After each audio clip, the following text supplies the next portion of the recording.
What up, y'all? If you want to see how to make this perfectly easy tufting frame, then stick around and let's get into it. So for equipment, we have a jigsaw. You can use a handsaw if you want to. The one power tool I would say you need most likely is a drill. If you're really determined and you had soft enough wood, you could screw it in by hand. If you don't have a jigsaw, get the saw, yes. And you need some screws, a pen, a ruler, a few planks of wood. They were very, very cheap. And a pack of carpet tacks. So these are the carpet tacks here. They came in a really big bag of 8, but they really weren't expensive. It was like £3.50 for 8. So if you want to make more. And that back there is some pipe insulation. I have an idea. I don't know if it's going to work. I want to try and use it to shield the little hooks, but we'll see. But yes, this is everything you need. Okay, so let's talk measurements. So the way I worked mine out was I decided how big I wanted the interior of my frame to be, as that will determine how big of a rug I can make. So I decided I wanted mine to be 80 centimeters by 80 centimeters. So my two side pieces are exactly 80 centimeters. Now for the top, you need to make sure that you leave enough space for the thickness of the wood so that it perfectly butts up. So my wood was 18 millimeters thick and it had two sides, so I times that by 2 and I added it to the 80, which gave me 83.6 centimeters, and that was my top. Now if you want a perfectly square frame, then you'd copy that for the bottom. As you can see here, I've gone for 95 centimeters, and that's because I want overhang, so I have the option to clamp it to my desk.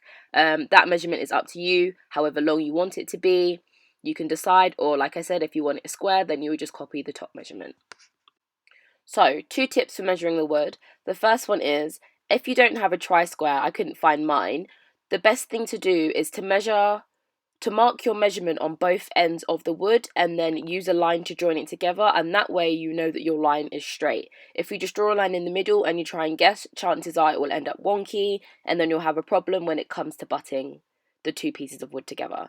And the second tip is, don't draw all of your pieces right next to each other. So when I draw that line there, I'm going to leave a gap, or I'm going to go to the other end of the wood to measure the next side. This is because you need to leave space for if your saw is wonky, if you don't cut straight, if you need to sand anything down. Whereas if you went straight and tried to cut them on the line exactly, your measurements will end up all wonky. And now it's time to cut your pieces. Safety is fashion, kids. If you're using a power tool, whack out them goggles.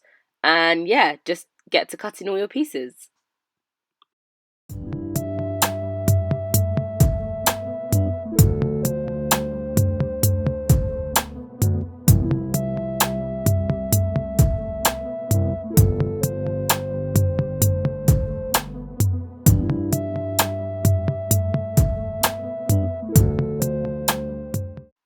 So after you finish cutting, there's no harm in having a quick little sweep up. Having a clean and tidy station is the best, mainly just so your mum doesn't know that you are cutting wood right next to the brand new cushion covers you just made her. But yeah, man, keep that place clean. Okay, so now is assembly time. So what you want to do is get all your pieces, lay them out, double check that they fit, and realise that the frame is actually quite big, but we move. So don't mind me here just telling my drill how much I love it. A tip: when you are drilling things like this, I suggest you make pilot holes. So for those of you who don't know, pilot holes are basically holes that will help your screw to go through the wood cleanly. So you have to make sure that it's smaller than your actual screw size. So I'd say go down a millimeter, and it works well for softwood or places that you're going to drill close to the edge on, etc. Just helps it guide it nicely, like I said. And as you can see here, I'm using a piece of wood underneath. Please use wood and do not drill into your floor. Sounds silly, but I nearly did it. And yeah, so then you're just gonna put it all together.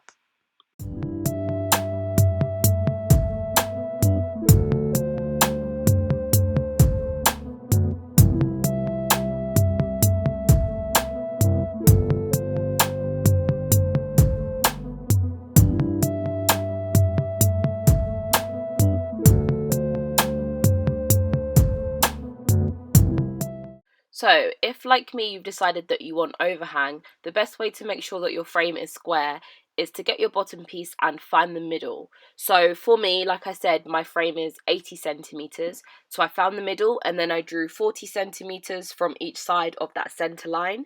And what I will do is I will make sure that the inside piece of the wood will butt up with that line, and that way I will know that it's exactly square and in the middle, so I have even overhang on each side.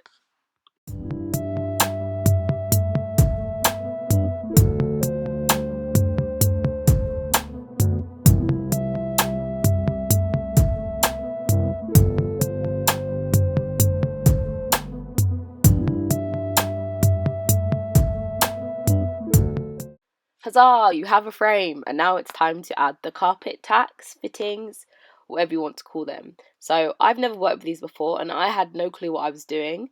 I guessed the whole way through, but it actually worked, so this is what I did. So I laid it down on my frame, and I marked it with a pen where I wanted to cut it. And what I did was I got a scalpel, and I just scored along the line quite a few times. I just went over it a few times, and then I got what you'd call tin snips. They're not pliers, they're the ones that cut. I called them like tin snips or wire cutters at uni, so that's what I'm calling them. And then I just used that and I went over the scoring a little bit more, and then I just bent it very gently and it came off. Be careful because there are nails hanging out of it, so obviously don't grab it with both of your hands and do it that way because you will get spiked, but that worked pretty well for me.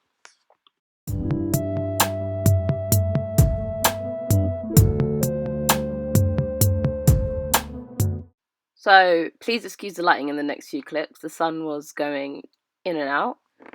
One more quick tip for this part. To save yourself some measuring, I literally just put the other piece on top and I marked it and then I cut it again. So I used one measurement for the two sides and then another measurement for the top and the bottom.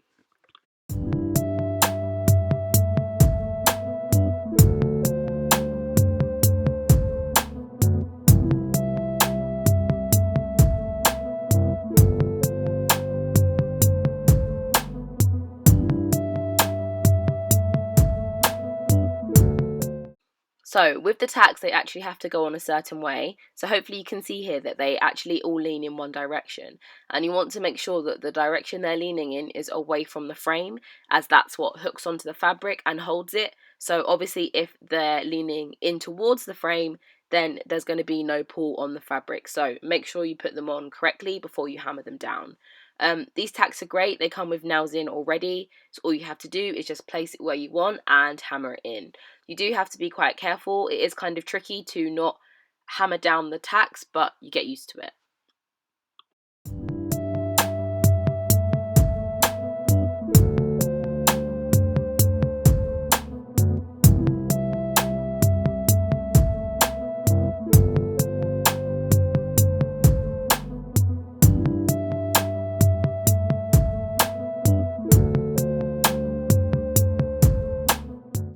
Okay, so here is the last bit, which is completely optional. I recommend it if you're going to be hand punching. I just got the pipe insulation, like I said, and you can just see how I'm cutting it so it fits to the size of my frame. And I literally just hook it over the edge, and it is great. It stops me from being pricked when I'm punching, basically. I'm probably going to go to the shop and get 3 more pieces so that I can have it on all sides, so I don't have to bother taking it off each time I want to switch. But I recommend it if you're going to be hand punching. But here we have it, our beautiful, handmade, easy to do tufting frame. Work of art. So get ready to get making rugs, boys.